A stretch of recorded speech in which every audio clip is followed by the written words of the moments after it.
So here we are with my friends Amena and Matt, and you guys are in Atlanta right now, right? Yes. Is this are we looking into your home or studio or something? Yes, there's turntables I right love there.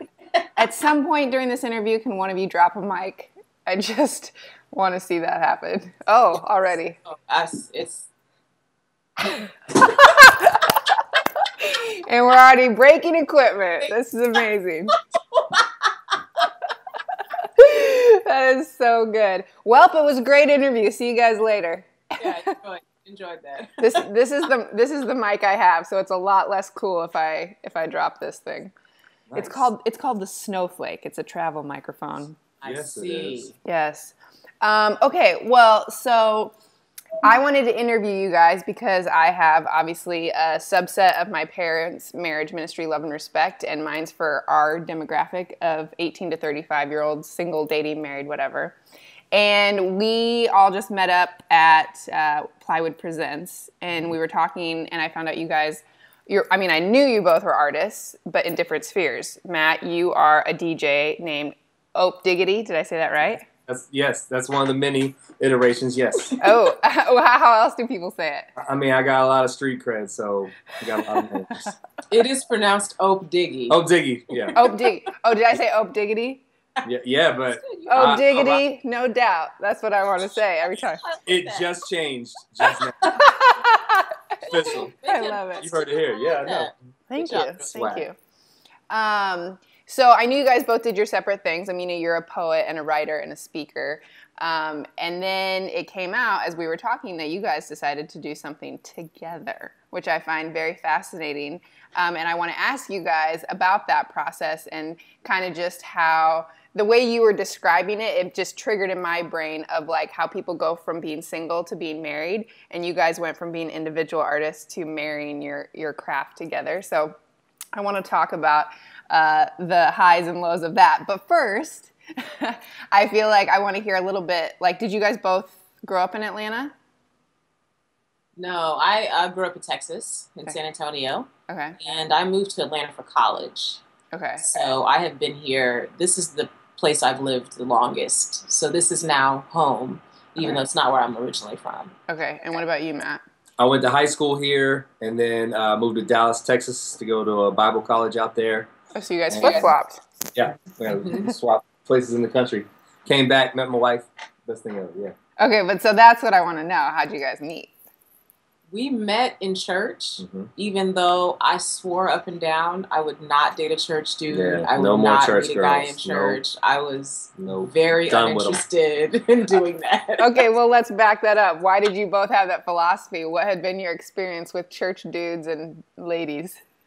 I think for me, I sort of had both sides of that experience, being single and being in church, and also, I was doing some journalism work. I was performing, so I was performing in environments that were not church, that were not faith-based also. Yeah. So in church, it was like you'd meet guys, they loved Jesus, they had all the things you might want in a husband, but they either A, were asking you out to these weird coffees that weren't exactly sure if it's a date. Are we going Dutch? Are we friends? It's just very weird. Why is your mom here? Yeah, like, I don't know what's happening. And so it's kind of like they wanted to holler at you, but they wouldn't fully holler because I don't know. I don't know what their reasons were, but they would not fully holler. So I would just be upset. But then you'd go out to some club, some, spoken word event, and some guy who wasn't a Christian would just walk right up to you and go, I think you're beautiful. I want to go to dinner. Can I have your number? Yeah. So then you're like, well, how come the guy that loves Jesus can just walk up to me and say that? But now I'm having this conversation with someone who may be fine, but doesn't have the same value system that I do. So I was very much over it. So you just kind of were like, you weren't even looking kind of thing? I was looking because I was doing Dr. Henry Cloud's dating program. Oh. Is that's the thing where you like get 5 numbers a week or something like that? Did you really do it? No, in real life. I mean, you really got 5 numbers a week? Yes. Well, give me a couple scenarios, unless this is too sore of a subject for you, Matt. I love hearing about my wife getting numbers. I'm here. Well, the thing is, you have to meet 5 new guys every week. And they have to have some way to get in touch with you. It could be a number, it could be Facebook, it could be email, but that's it. But it was hard work. Like, I would be in Publix, walking down, that's the grocery store here in Atlanta, but you're walking down the aisles, you're going to Barnes & Noble. I tried to become a member of the Tall People's Club. I joined the hiking club. Like, I was out there. Wow. So was Matt one of the people during this experiment then? He wasn't. I ended the experiment. That's where the mic should have been dropped. You just need 10 mics on hand to be able to drop throughout this. Next time. Yeah. I missed it. Yeah. So I was doing that because I just kept dating guys who couldn't commit. Yeah. And so I was in a small group of girls, and I was like, I got to work on my dating life, guys. So I'm going to do this. And I was doing that. And we had been friends for a couple of years by this time. We met at the church, and we actually, you know, ended up performing together some. And we were doing an open mic together that we still host together. Mm-hmm. And so I thought he was amazing. But he was like, I'm not dating anybody right now. Oh, I'm trying to get my ducks in a row or whatever. Hey, man, okay, let's hear. I want to hear that side now. Tell me where you were at, because I hear a lot of guys say stuff like that they're not ready. They want to, you know, get things in order. What was the mental pressure that was telling you that? Well, for me, I've been married once before. Okay. And it was a bad. Not that there's ever a good divorce, but it was really bad. It's horrible. Big tailspin, a lot of depression. That's actually what brought me back to Atlanta, just to find a safe place. Was broke, paying off divorce debt, you know, and ended up living with my parents. My parents told me, they said, you're too depressed to live alone, and they were right. Yeah. And so I moved in with them because it's the right thing to do, but at this point, I was 29, you know, and so I didn't want to be that 29-year-old dude living in my parents' laundry room, you know, didn't own a bed yet, you know, and then be like, hey, let's go to the movies, you know. I wanted to be able to be a full member of a relationship before I stepped into it again. And so my walls were up pretty high, and everybody was like, you need to date Amena. And I was like, there was no way on earth a woman of this caliber is interested in this rascally dude right here, you know. And she was, and you just didn't know that. Oh, I was totally in the dark, So our pastor at the time, Pastor David Graham, he was on me so bad. He had this thing in his mind that we were going to run off to Vegas and get married by Elvis. Where it came from, but I can see it. It got so bad to where if I left my phone like on a table, he would pick it up and post these cryptic Facebook messages from me about Elvis. I'm like, okay, this is gonna make my just friend Amena nervous, you know, or make her feel weird. So we were hanging out one time. And I told her, hey, I gotta let you know, I'm getting teased a lot about around the office about you. I don't want to make things weird. And then she said her friends were teasing her about me, and I'm like, why are they teasing you about me? I was dating some scallywags. Yeah. It was at another episode. We will talk about those bad dating stories. She's got some good stories. Wow, we might need to hear one or two. But wait, so you were dating other people, but you liked Matt? Yeah. Yeah. And how would you act around him? Because obviously he wasn't getting the clue that you liked him. No, I was not. I was not dropping my handkerchief. I was not flirting or anything. Wait, is that what I need to do? Do I need to drop a handkerchief? Is that? Yeah, you need to get a handkerchief and just like, whenever you see a guy, just drop it on the floor. Just oops. Put it on the ground. Just write the word obvious on it and throw it down. Right there. Right there. That's what you need. I wasn't doing any of that because we had really had such a good friendship. And I had experience in the past, as I'm sure many people have, you know, when you're single and dating, that sometimes you ruin a friendship trying to see if there's something there and there isn't anything there or whatever. And so I didn't want to do that. And I had a lot of respect for him too, you know. So I was like, he's a great guy. Maybe he's not going to be my guy. Maybe he's going to marry somebody else. And I don't want to muddy all that with my emotions, you know. So I was totally like a homegirl when I was around him, even though I would leave and like bang my fist on the steering wheel, like, God, if you don't, you know, because I wanted to go to dinner with him so bad. She did tell me one time that I was a jewel of a man. Oh. And I was like, I've never been told this before. You went home and you journaled about that. Well, what I meant was, you know, sometimes we have good guys in our life, and we don't tell them enough that you're a really good man. You know, whenever you do decide to get married, if that's what you end up doing in your life, you're gonna make somebody a great husband. Sometimes we don't say those things, and the good guys feel like it's not worth it for them to be good. So that's what I was trying to communicate. I mean, I hoped he was gonna be my good man, but deep down, no. And that's something that I feel like I have tried to communicate with men and women both that are single, of just going, we can speak these words of belief, and we should speak words of belief into each other. And people are so fearful, well, I'm going to lead someone on, I'm going to lead someone on. And it's like, you know your heart. You know if you're really trying to manipulate someone, because I hope that there's someone out there speaking words into my future husband that is a female, that can build him up to, like you said, give confidence that he should be a good man. We do have respect for them. And that's what I think there's sometimes, like what you were seeing in the church, a paranoia of doing the wrong thing. So we shut down and we don't do anything. So, but those words stuck with you, Matt, when she said that. Oh, yeah, absolutely. Because especially at the time, you know, because I was really at the tail end of 4 years of just depression and just really rebuilding my whole world. You know, everything hit rock bottom for me. And so my self-esteem was in a real weird spot. You know, I still just rebuilding a lot of stuff. And so here's this awesome chick talking about you're a jewel of a man. I don't even know if I have that vocabulary, you know. But, like, it just, you know, it's one of those things. You know how, like, guys always make fun of girls for, like, totally analyzing for days what guys say? It was reversed. I was driving up the street, jewel of a man. You know, I was in the shower like, jewel of a man. Jewel of a man. Yeah. But see, that's the thing. Those are out of her respect for you. She spoke words of respect, and I think women do not realize how sensitive men can be, both positively and negatively. You probably, when she said it, she probably didn't see anything on your face of like, oh, you know. But like you said, it stuck with you for weeks, and I love that. That's so great. So then, was that the turning point? Because obviously your pastor is saying you're ready to date. You should date this girl. You're probably going to run off to Vegas and marry her. So people around you said you're ready.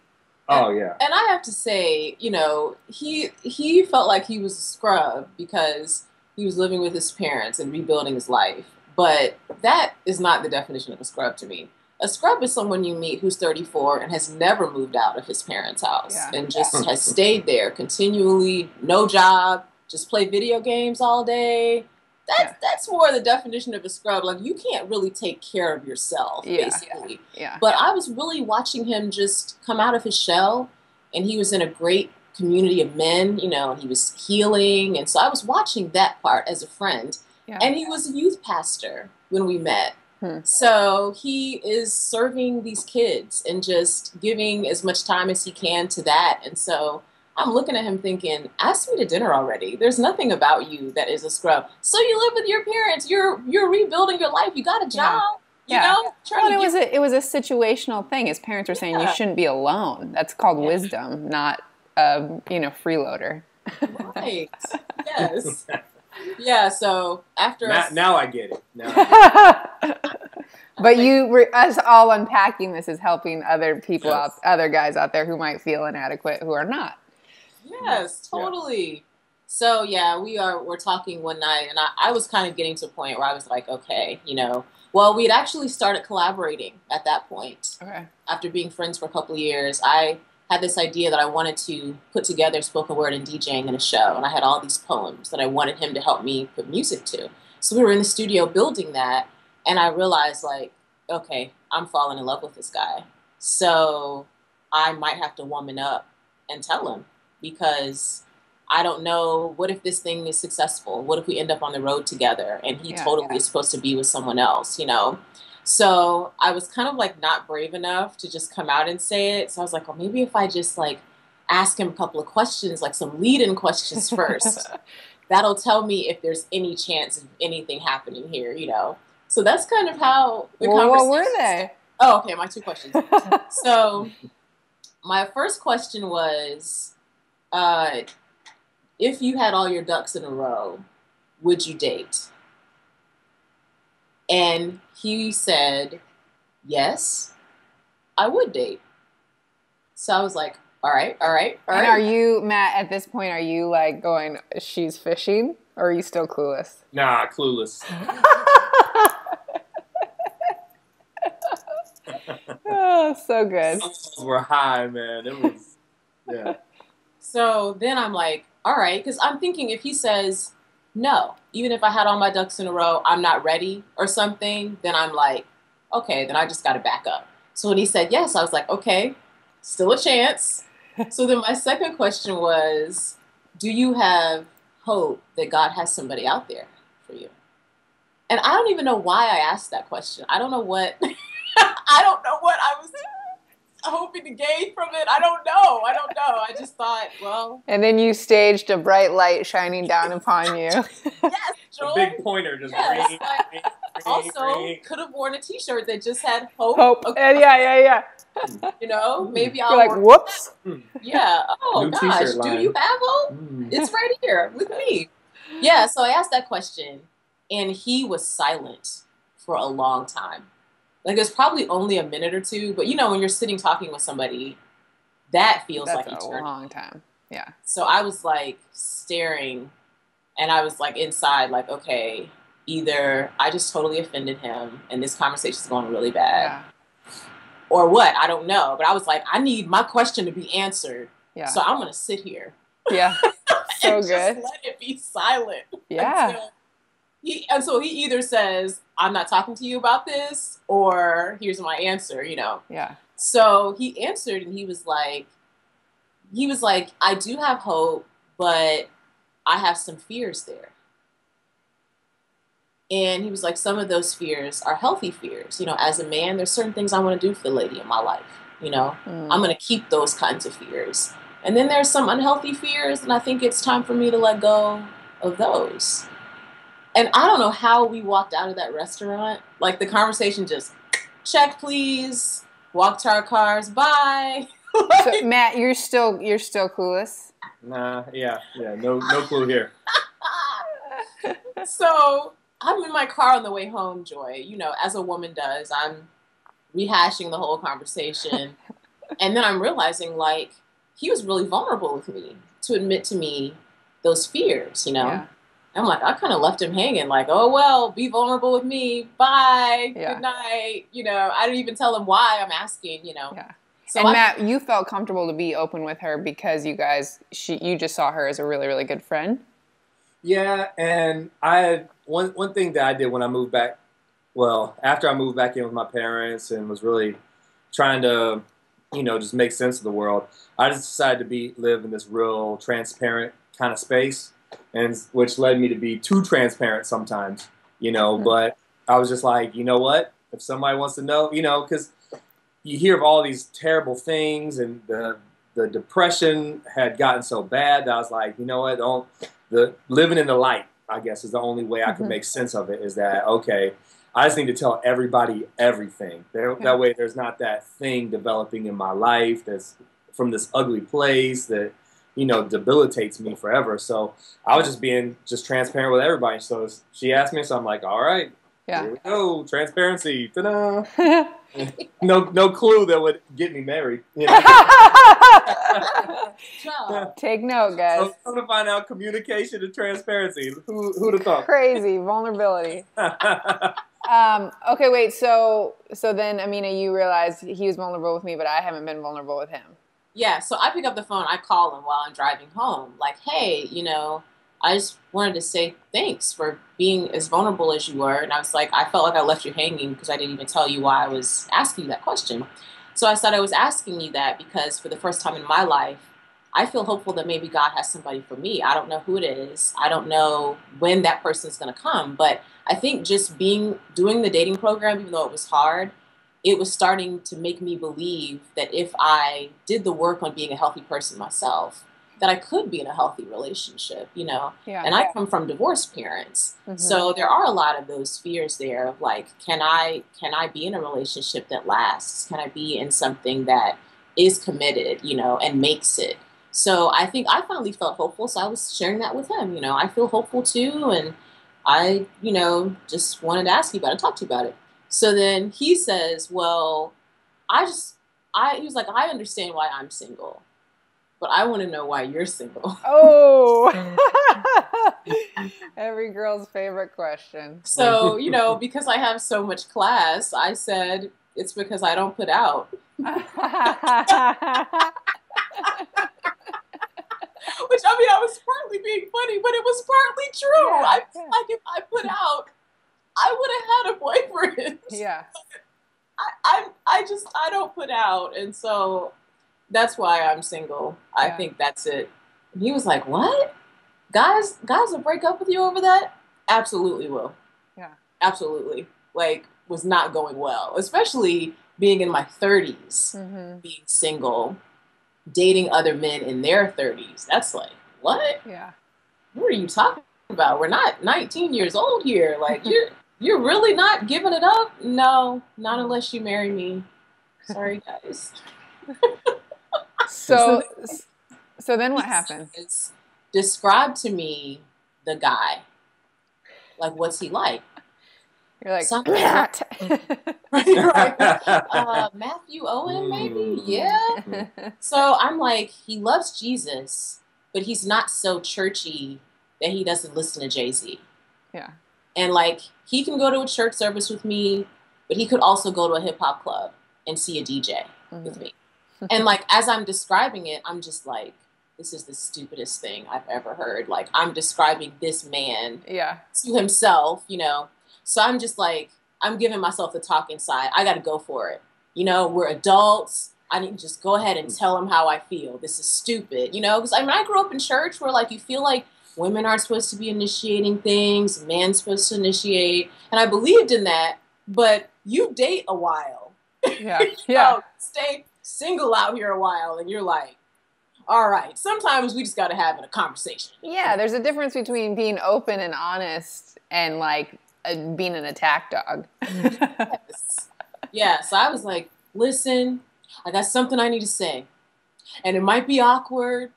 And I hope our friendship can take it. But I'm really like trying to rev up the courage. And he interrupted me. Yeah, this is about the time where I caught on. This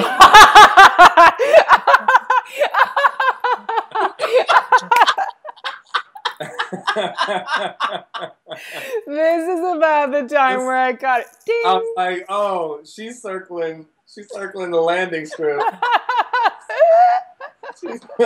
was like, oh. And my first thought was, man, I gotta tell my pastor he was right. And then, so, basically I just kind of did the math real quick in my head. I'm like, first of all, you'd be an idiot for not taking this opportunity. I was like, can I do this? And I was like, I think I can. Let's give it a go.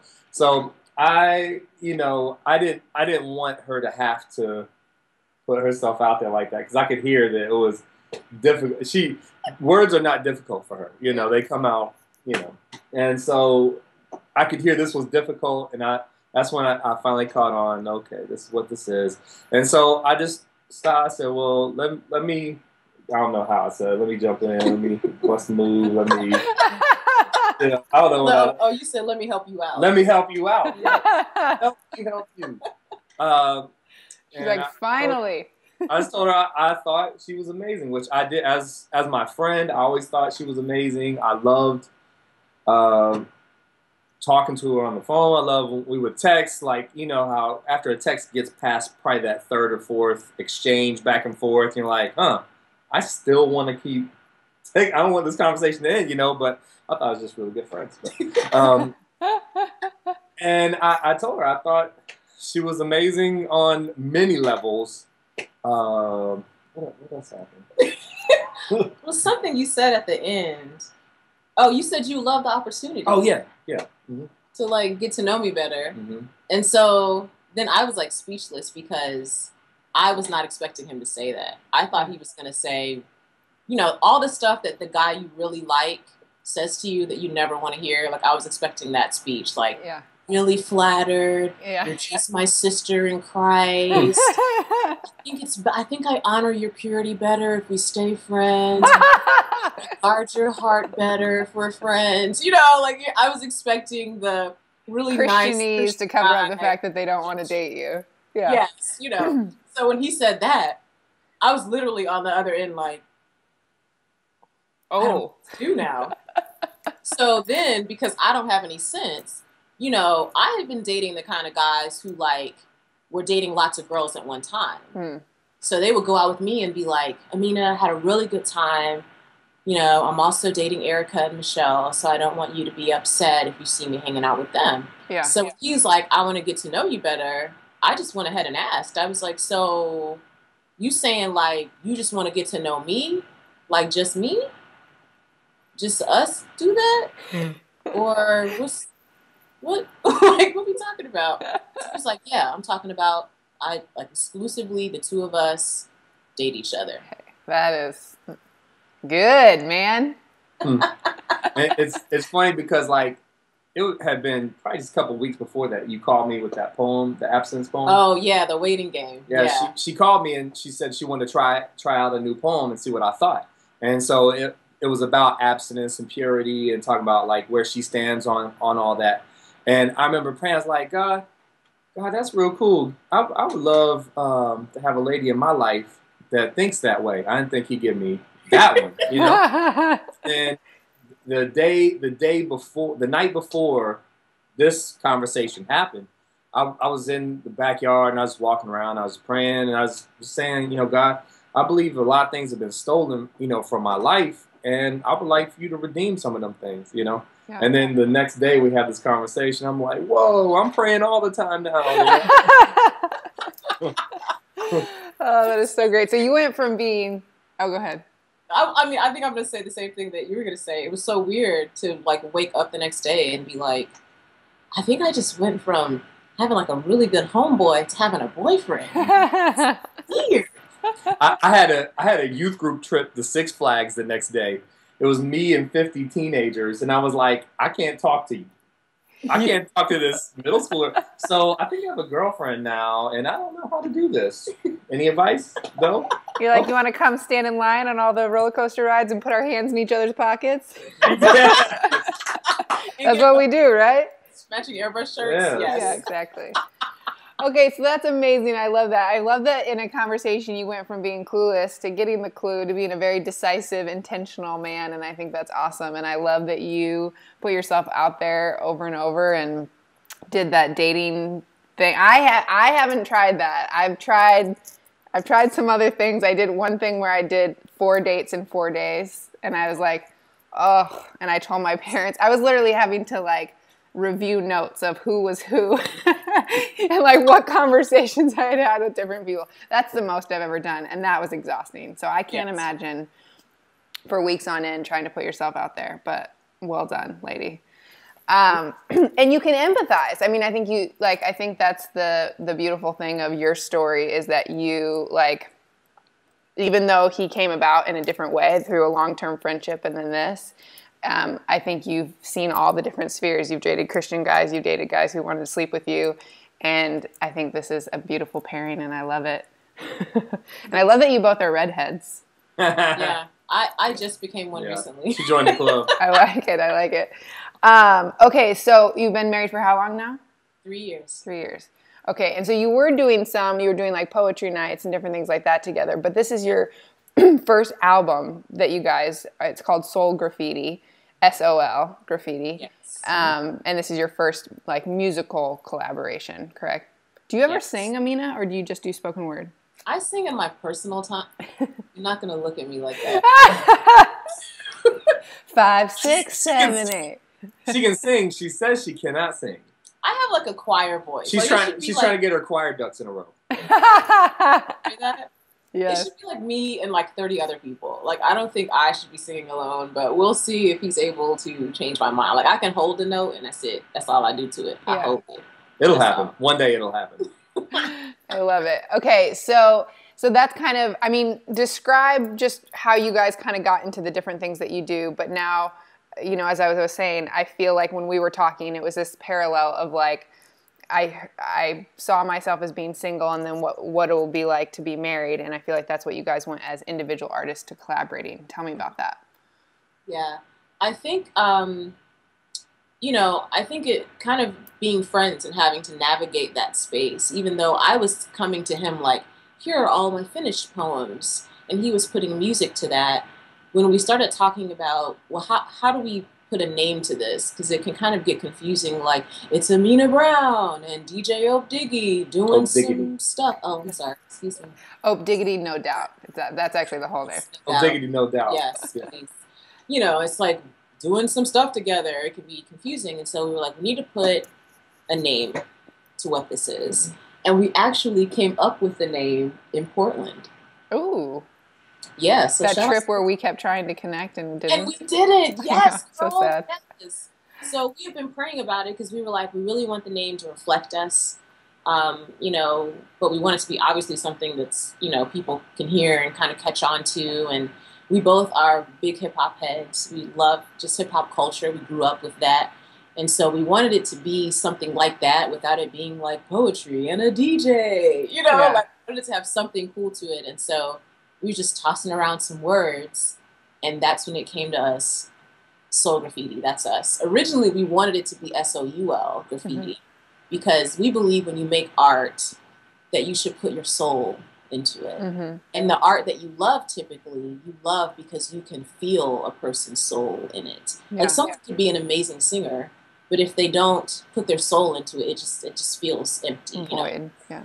And then graffiti, because it's one of the 5 facets of hip hop, and we hope the art that we make leaves a mark on people.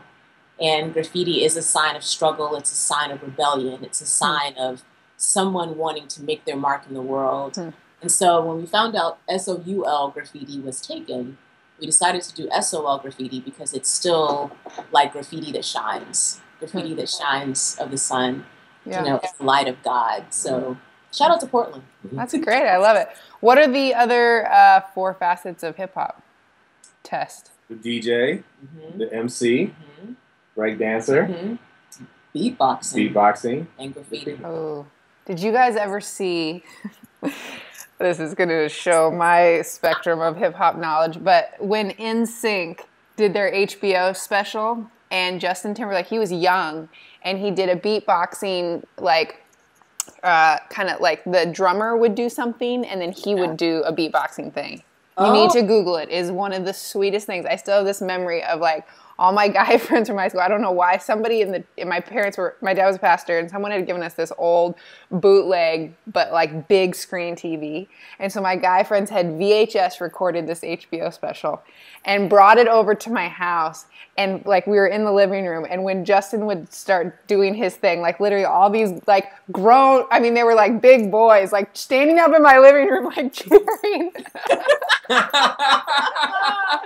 That was my first exposure. And then do you guys remember, do you remember that, like, this was before YouTube videos, there was that, like, file going around that was like, if your mother only knew, and then he does that whole thing. Those are my first exposures. Anyways, I'm just trying to be part of the conversation.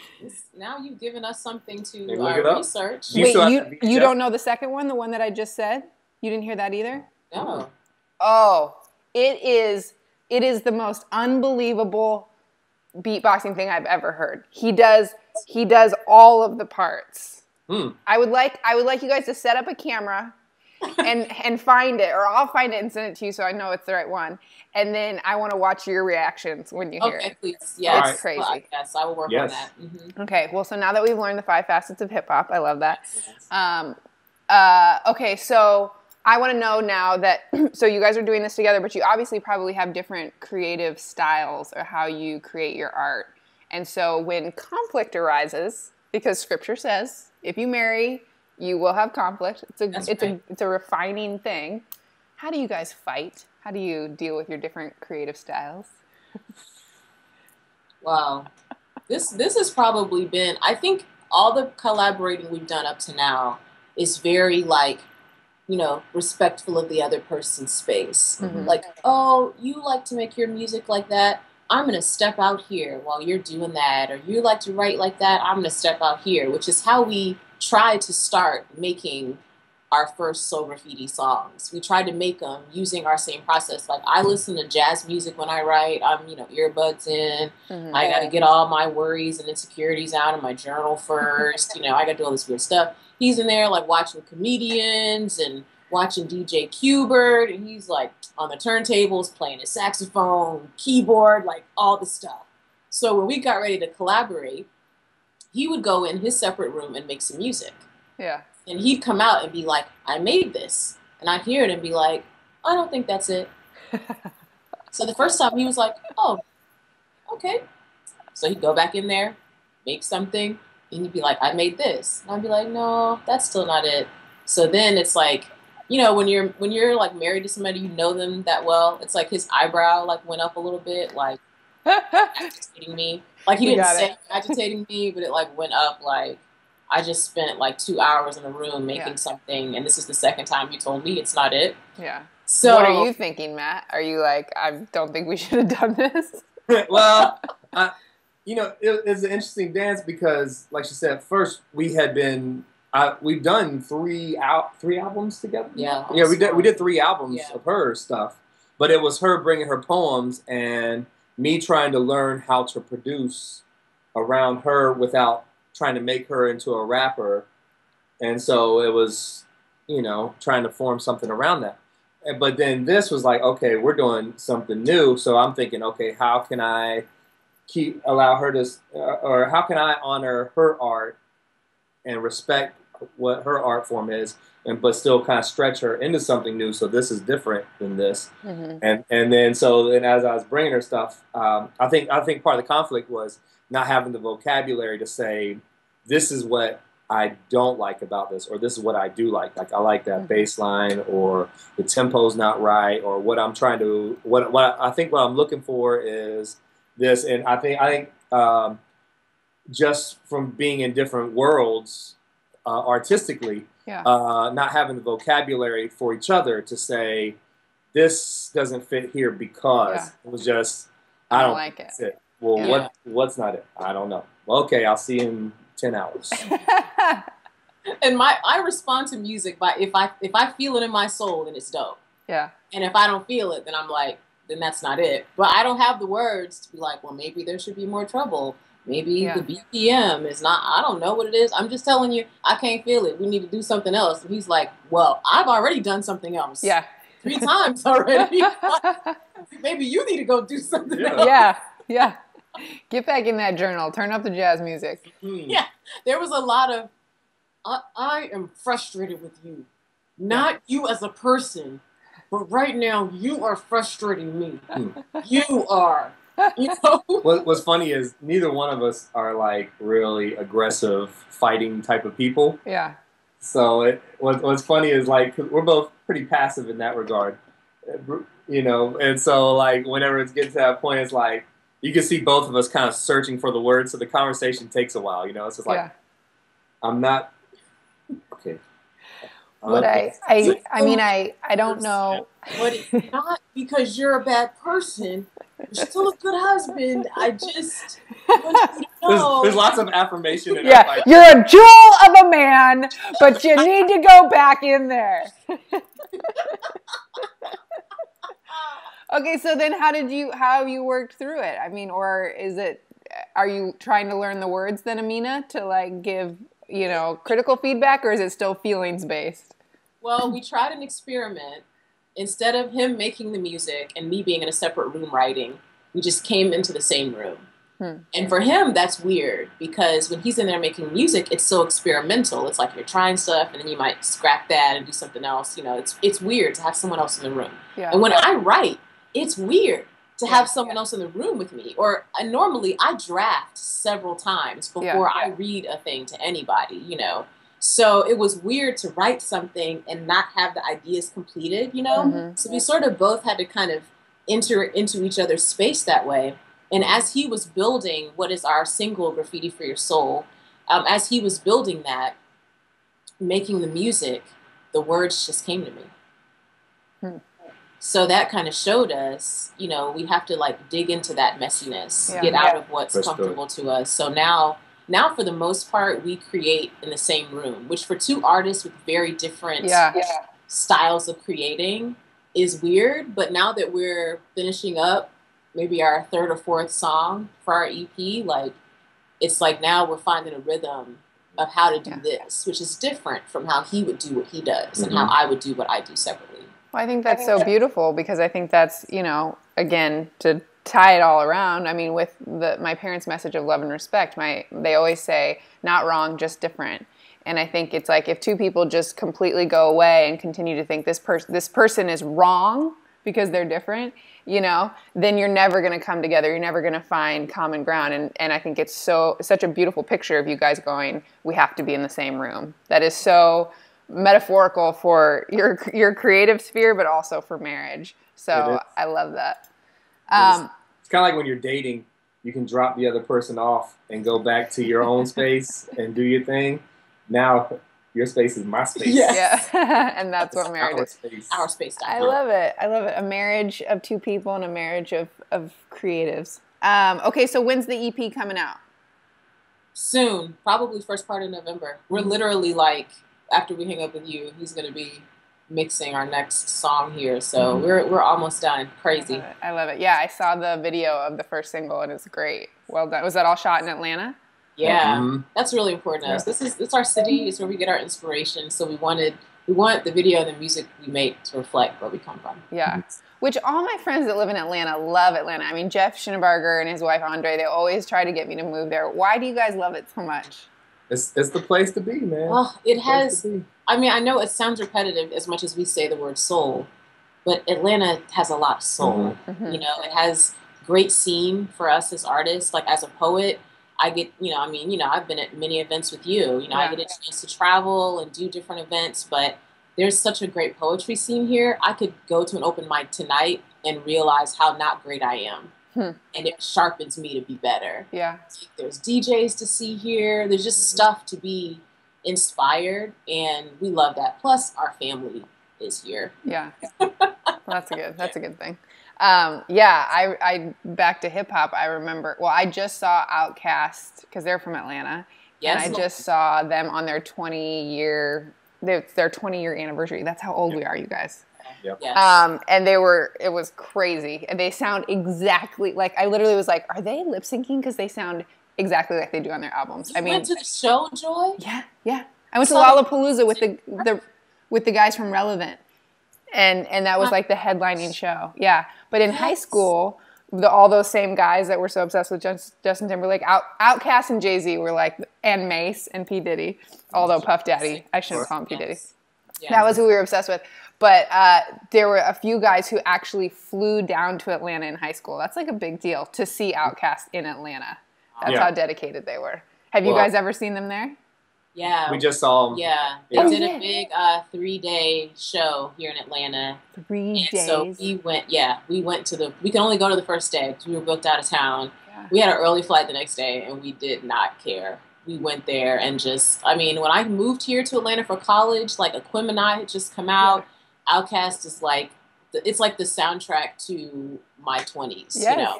Yeah. So to be there and hear them live was amazing. Like, I don't jump up and down. I love Jesus, even at a worship thing. I'm like, you know what? I don't hop. I'm not hopping. I'm not doing that. And like when they opened up with Bombs Over Baghdad. That's what I was just going to say. I have it on my Instagram. That was the greatest opening because it's like everybody knows that like, and it's just like, dun, dun. And the whole Lollapalooza, like the whole place just was like, Jew, Jew, which I loved that in your bio, Matt. Like it was such a great visual. You were like, I love the ability to make a crowd move. And I had never thought about that before of like being up in a DJ pit or whatever it is that you call it. And the beauty of like looking down and seeing like you're choosing the beats that make these people go this way unless they're not coordinated. But what a cool visual. Yeah, I hadn't thought of that. It's the greatest job in the world, man. It really is. That's so great. Well, thank you guys for doing this. People can find your EP when it comes out on Noise Trade. right? Is it going to be there and on your website? Actually, the video is there on Noise Chart already, but they can follow us on Twitter at Sol Graffiti and Instagram also. We'll be posting everything there. Okay, and it's SOL Graffiti. Yeah. And then your website is Amena, AMENA, Brown.com. And your website, Matt, is, can you spell it? Opdiggy.com. OPDIGGY.com. Yeah, don't get it confused with my second name for him. I mean, I'm sure Opdiggy.com is totally available. No, Opdiggy, no doubt. Oh, excuse me. Yes, that's right. She doesn't listen to us, Matt. I don't know what it is, but... I'll work on it. Okay. All right. Well, good luck with the rest of your EP. I'm so excited to hear it, and I love hearing more of your story. You guys are awesome, and yeah, keep me posted. Cool. Thanks, Joy. Cool. Thank you. All right. Bye, kids. Bye. I don't know why I called you kids.